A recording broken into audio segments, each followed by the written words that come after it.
See, after a certain stage, winning wasn't a possibility. I mean, Bennett had a good chance to score a century. Bennett had a good chance to score a century. A century in the World Cup is always special. Why your batters didn't give him a chance to score a century? Bennett started on 97. Yeah, I'm Bennett. Yeah, you started on 97.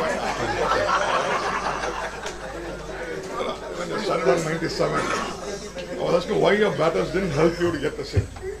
Obviously, yeah, it would have been nice, but listen, cricket's just like that sometimes, and not always you're going to get to that landmark. So, look, just grateful for today to get out there and put on a good innings. Sad we couldn't get over the line, but yeah, 250 is always going to be a tough one to win. So yeah. I mean, you were able to score runs at one end. Why wasn't it possible at the other end to make runs? No, I just told them when they came in, listen, if you see the ball, just hit the ball. I think don't worry about what I'm on. Don't worry about me. Just you do your thing, and then that's what the conversations are about.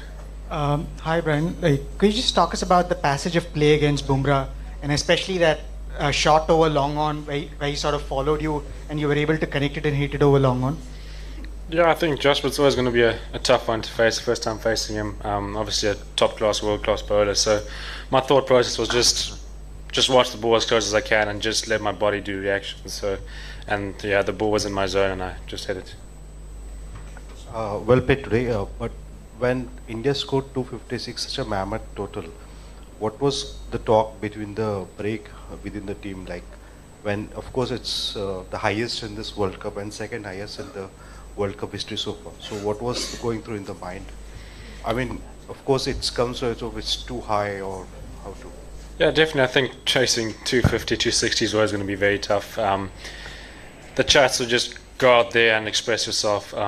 Don't worry too much about the scoreboard. Just be you, play to your strengths, and if it comes off, it comes off. If it doesn't, it doesn't. And today it didn't come off like we wanted to. But yeah, look, listen, 250 is always going to be a tough one to chase. Bennett, well played. It's been a dream tournament for you personally, and you played a crucial part in team coming this far. Could you just reflect on your tournament? You've just got not only once the tournament you have had. Yeah, obviously very grateful. We've done a lot of preparation up to this World Cup, and thankfully for myself, it's sort of paid off. But yeah, look, listen, I just try to go through my daily processes, not try to think too much about how I'm going to get the runs. Just when I'm out there, just sort of have a clear mind, clear head, and not think too much. And yeah, I think it's sort of paying off at the moment. Brian, hard luck today. When you don't play oppositions like India that often, for you to come out and score so effortlessly against the likes of Jasprit Bumrah and Varun, just talk us about those challenges, because even the players who kind of play them regularly find really hard to pick them up, but you were kind of quite effortless while you were batting there in the middle. So just talk about your challenges facing Bumrah and taking Varun and everyone on. Yeah, I think obviously we did our homework. We got video analysis on where they're strong and where they miss. So yeah, obviously facing those guys, it's a lot of sort of you want to take that opportunity to do well and show sort of the world what you can do. And yeah, listen, I just try to do the simple things better. That is watching the ball, keeping a clear mind, and yeah, today it came off against those bowlers. Brian, the Bumrah shot was when you were backing away to hit over the top. You've also had scoop towards the end of the innings. So those kinds of shots, when do you decide to play them, and how confident are you with executing those kinds of tough shots? I think it's obviously you practice those shots in the nets leading up to tournaments like this and leading up to games like this. And the field normally tells you where the bowler's going to look to bowl. So the scoop was, I sort of knew he was going to go pace on Yorkers, so I thought that's a good option with fine leg and third man up. Yeah, and it's just literally keeping that clear mind. Like I said, the field will sort of tell you where the bowler's looking to bowl. So yeah, that's pretty much it. Hi, this is Shashank from Pune. Here. Okay. So looking at the present point table, you have done wonderful offsets to reach up to this stage. More or less the equation is crystallized. So are you going after this World Cup with happy memories, or you feel that job left unfinished? Yeah, obviously, I think it's the first time us as Zimbabwe has qualified to the Super 8. So obviously, there's been a lot of highs in the tournament so far, and for that we're grateful. And look, listen, we've got one more game against South Africa. We're going to try and learn as much as possible. I think we've learned a lot from the last 2 games against West Indies and India today. So now it's mainly just about learning and looking where we can improve as a team and as individuals as well. So yeah, look, listen, out and out disappointing past 2 games, but I think there's a lot of learning that's been done, and hopefully it'll better us in the future. Brian, very good score today you have made, just missed only your century. But do you think that it was just a replica of the the West Indies match you played at Mumbai? Because there also you won the toss and West Indies scored 254 runs.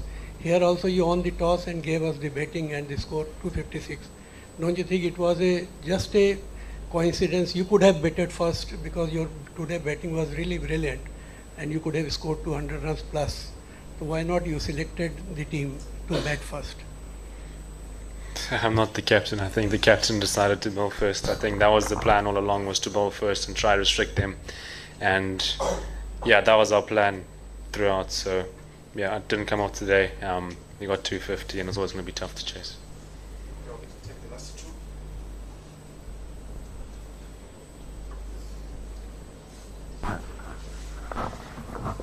Hi. You have been dismissed just once in this tournament. Like as an opener, it's kind of unheard of. So, how do you define the role of an anchor in T20 cricket, and how do you do it? If you can just go through the process of it, like how have you done it? Like I said earlier, it's just focusing on what I can do, the simple things better. Obviously, to give Zimbabwe a good start on the power play, and then sort of just carry on that momentum throughout the middle periods with the likes of Raza, the guys who can hit the big sixes and stuff. But yeah, I wouldn't say it's too much of an anchor role. I think I do go out there and try play positive cricket and try sort of get at those higher strike rates. But yeah, look, listen, this tournament's sort of been, I think Sri Lanka was a bit different where the wickets weren't as good as they are here. So maybe that lower strike rate came into play. But yeah, look, listen, I wouldn't say it's too much of an anchor role, but I just try to do the simple things better. Hi Brian, tough luck today. Talking about the anchor role and all that, you hit some big sixes as well. Can you talk us through your preparation in terms of power hitting? How have you developed that part of your game? I don't really do much power hitting. I think for me is more of a stroke play. I try to get into good positions, which enables me to sort of get those sixes. I think if I'm in a strong position and can get my hands through the ball, that gives me the best chance to hit those sixes. Thank you. Thank you.